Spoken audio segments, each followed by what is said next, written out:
Hi guys, and welcome to this video. I'm Rianne, and in this video I'm going to be making a prom dress. Or rather, a bunch of pieces that I can wear together as a prom dress and then mix and match later on.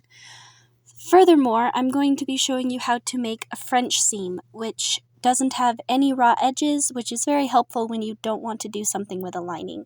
So as you can see here, I have already done a seam on this fabric. But you can tell that the correct side of the fabric, I've stitched it with the correct sides of the fabric facing out so that the seam is sticking out toward the correct side of the fabric, which of course does not look how you want it to. Now I have folded it over with the right sides together, and I have made sure to push that seam all the way to the edge, and I do hope you can forgive the fact that my hands are in the way. And once I have that, I'm going to stitch it down flat so that you can have a seam that is on the inside when you put it on instead of on the outside, but on the inside there's no raw edges showing, and you don't need a lining, which is always very helpful. Once you have that, you just back and forth so that it locks it in and pull it out.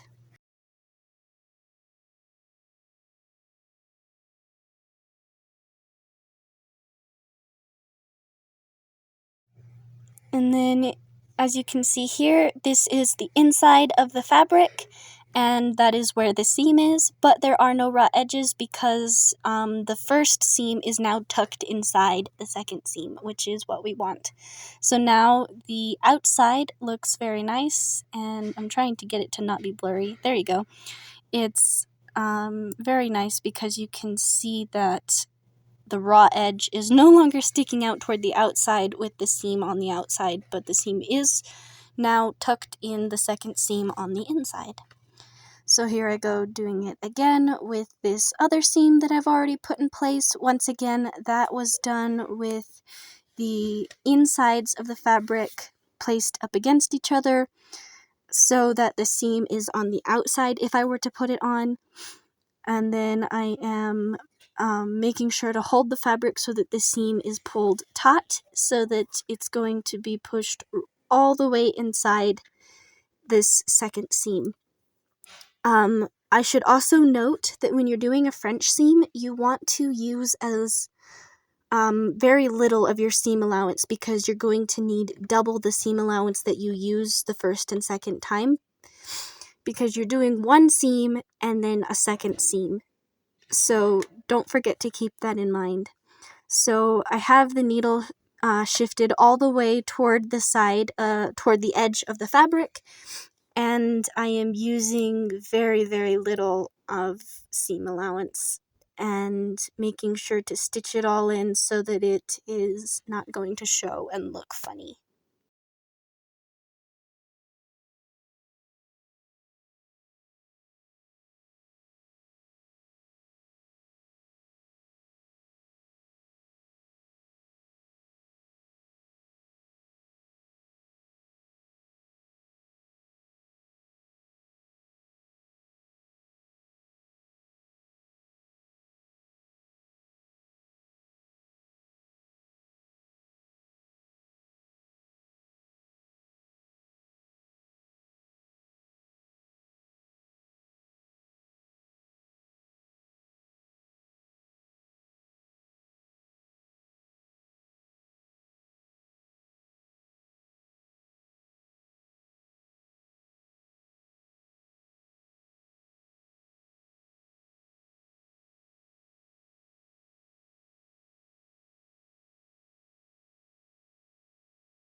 Once again, as you can see, this seam is on the inside for if I were to put it on, And there are no raw edges because the first seam is now sewn inside the second seam, so the outside looks very clean and presentable without any lining.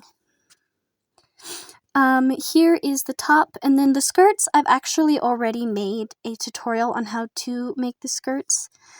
I will make sure to drop a link for that video in the description, so if you want a tutorial on how to get the skirts layers, then go check that out.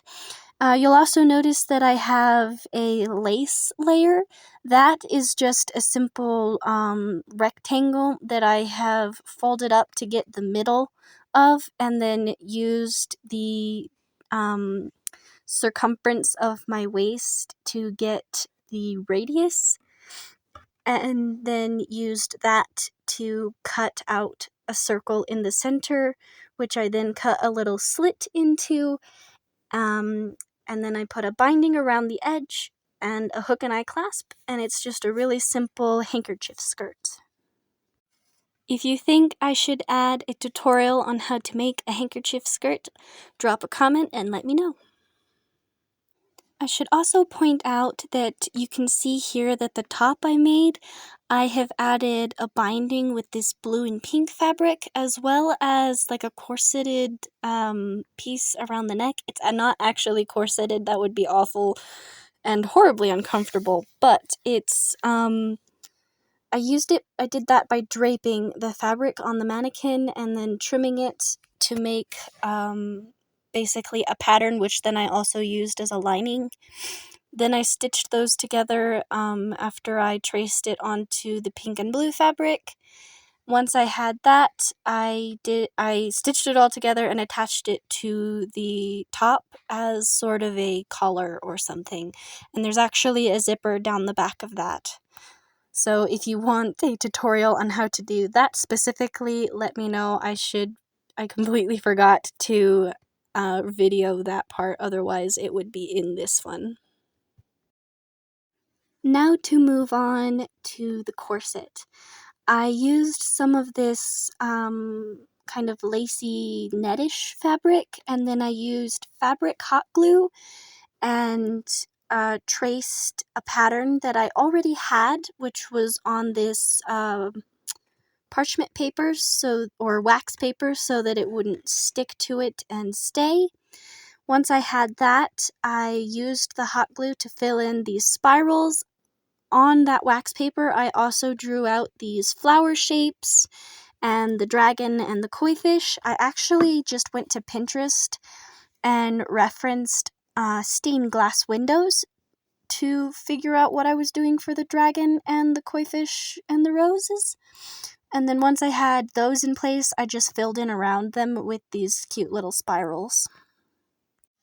Once I had the hot glue layer down, I started painting it with a black metallic fabric paint to give it this really pretty metallic look. Then I filled it in with these glow-in-the-dark blue and pink paints, fabric paints, so that I could get sort of a glow-in-the-dark stained glass look. I also used that same glow-in-the-dark fabric to put a pattern on that bottom edge of the long tail piece on the top as well. After I had all of the patterns done with the paint, I had to wait, overnight and then a few hours the next morning for all of the fabric paint that I had filled in the flowers and the dragons with to dry, and then I could start on the grommets. Of course, I did trim the excess lace off beforehand. So here I am, I just put the grommet in the hole that I already had in place. In the past, I've done one of these hot glue corsets without putting in grommets, and after wearing it a couple times, the ribbon just rips right through the hot glue, and then I had to fix it and add in grommets, so that's mildly annoying. So of course, here we are adding them this time so that I don't have to worry about that later on.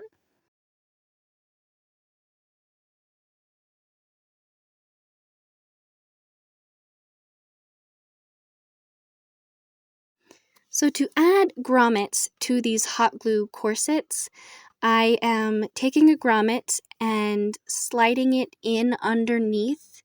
You can see that I have the whole corset upside down on the table, and I am placing the grommet with its face side down on the table as well, so that the back side of the grommet is facing up through the hole. Then I fill in around the grommet with the fabric hot glue again, so that it has more to attach to and so that it sticks in place. Then I give that just a second to sit. Then I take the grommet tool and I line it up on the back and then squish it down. This squishes the grommet so that it wraps around the glue, and it also kind of squishes the glue down into place a little bit better too. It will stick to the grommet tool, and you just have to kind of carefully hold on to it and kind of wiggle it. It'll pop free. And you're just going to repeat this process of putting the grommet in from the bottom and then filling in the glue and then squishing down the grommet over and over again until you have all your grommets in.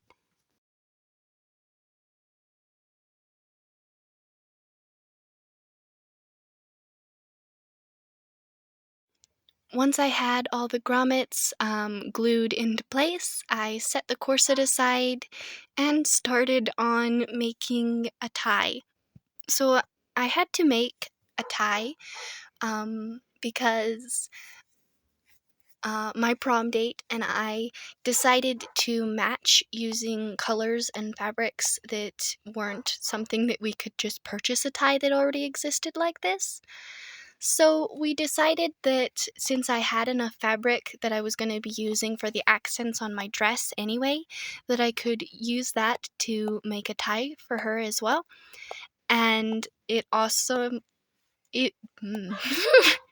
excuse me, it came out really good and it was a lot of fun. This was actually my first time making a tie, so I actually snagged one out of my dad's closet for a size reference, and I traced it with enough seam allowance that it was actually about double the width of his tie.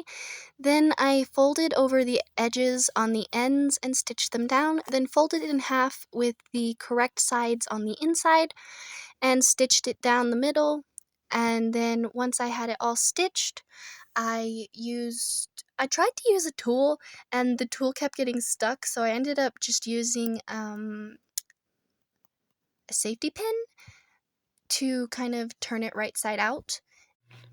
Once I had it right side out, I lined it up so that that seam would be right down the center of the back of the tie, and then put a seam right down the edges along the sides. And as you can see, Velvet had to be my supervisor and make sure I was doing it all correctly. Once I had those seams in place, it held the tie nice and flat, and I actually used Pinterest once again to figure out how to tie it, and there you can see it on my mannequin. I also decided that I wanted to have the option to have floating sleeves that I could take off or add back in as needed.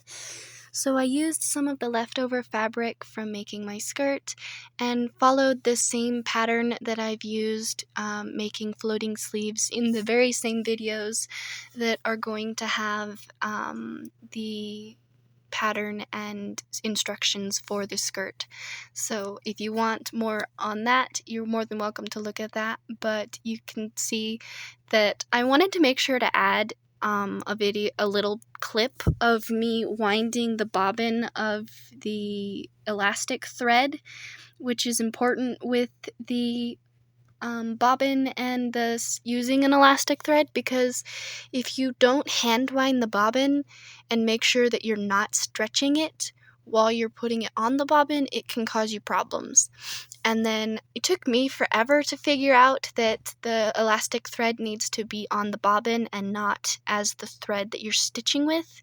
Otherwise, it just causes so many more problems and it's just not worth it. Now that I have all the pieces, let's put them all together and go to prom. So I have a petticoat on here, and I've actually cut the lining out of the petticoat so it's kind of itchy, so I have a simple layering skirt underneath it as well. I've also got the top on, which since it's the only top layer, I just have it on already and we'll just keep adjusting the tails on the shirt as well. Then I used this pink skirt as the first layer that I'm going to add because it matches with my theme of pink and blue accent colors. And it's going to be covered, so when I spin, it'll just add a little pop of color, which is very fun. Now I have this light blue one that I made a while back, and I'll add that on top of the pink. And it's a little odd pulling the skirts over my head because I already had my hair all done exactly how I wanted it for the night, and my makeup. So that was always a little bit interesting pulling the skirts on, and then this skirt was fighting me a little bit while I was trying to put it on and clasp it. But I love the way the layers move and flow. Once I had that, I went ahead and added the first black layer. This is one of the 2 black skirts that I made following the same pattern and instructions from previous videos. You can see that this one is a satin instead of an organza, but it's still the same idea. And I actually did French seams on all of the black layers because I wanted to avoid having any raw edges. But since this one wasn't organza, it does have a zipper as well as a hook and eye in the back. Adjusting the tails and making sure that all of the layers are sitting correctly. And then my hair kept catching on the zipper, so I'll probably be adjusting that repeatedly, but that's alright. Here's the black organza layer that I'm going to add on top of that. Same general idea over my head and fighting with my hair and all of that fun stuff. And then adjusting it and clasping it in the back.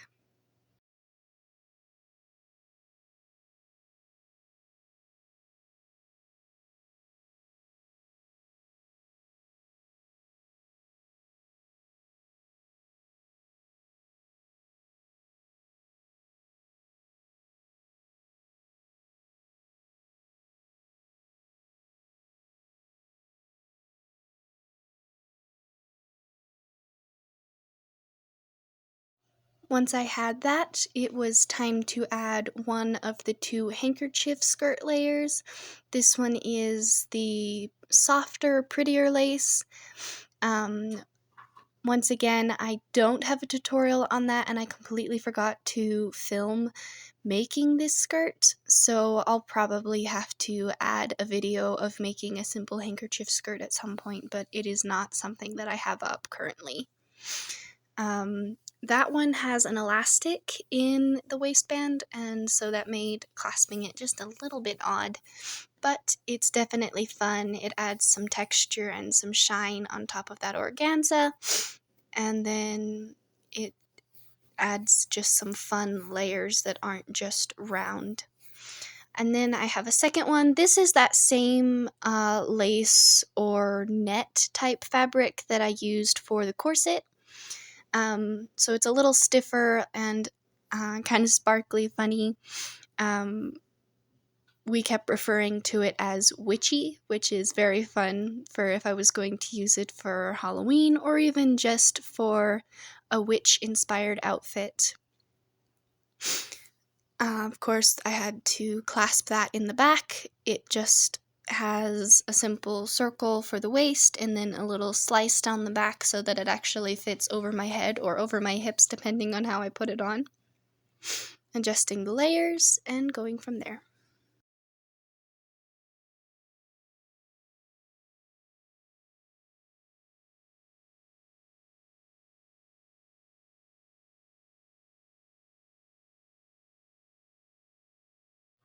The next part that needed to be added was the corset, and you'll see that the ribbon I picked out almost matches the pink and blue fabric that is on all of my accent pieces, so that was a lot of fun.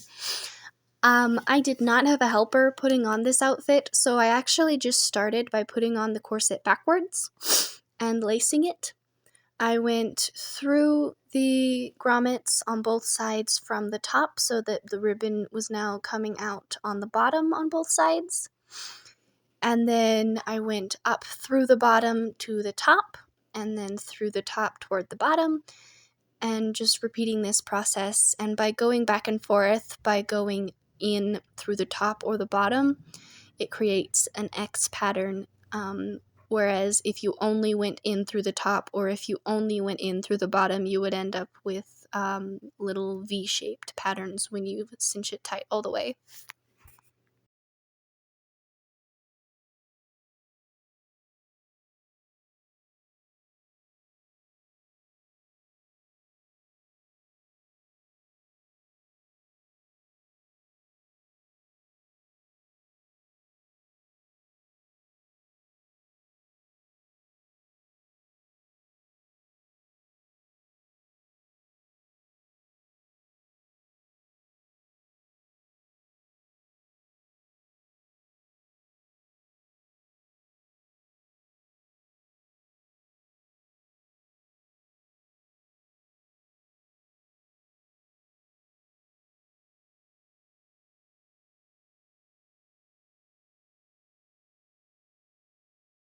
Once I had it all laced up, I had to turn it around, and you can see that it was catching on that lace fabric that was the same as the one underneath it. So I actually paused the videoing and went ahead and adjusted it, and then tightened it and tied it off camera, and then just recorded again. So super cute. I love the way that adds to the outfit. And then, of course, I decided that I needed some accessories. I made this simple little choker with, I think it's trim. It was in a bag of scraps at Hobby Lobby. And then I've added clasps to the back, and it just fit perfectly around my neck. And so it adds that little bit of fun around the edge of that top area. I also got these like fishnet gloves from Claire's, and they have little crystals all over them to add some sparkles, and that's a lot of fun.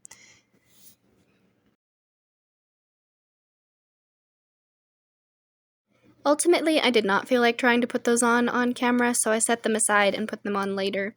But here are those floating sleeves. Once again, those are going to be the same sort of pattern, the same sort of instructions from a video that I've already made.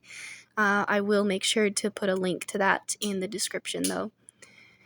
So I just added those, and those are definitely fun. I ended up removing them throughout the night and then putting them back on depending on how much I was overheating or if I was starting to feel cold, and it was very nice to be able to adjust that as I needed to. And then here is a little better look at my makeup. That was fun to do. And my hair was a very interesting braid, or a couple braids braided into another braid. Lots of fun. And then here is a look at with a little more space with a proper spin. I love the way the colored skirts pop out and add that little bit of color in the bottom. It definitely needed that since it has the pops of color at the top. And then I added those gloves from Claire's, so you can see how that added some sparkle, and it was lots of fun. After that, we went to prom and had a lot of fun.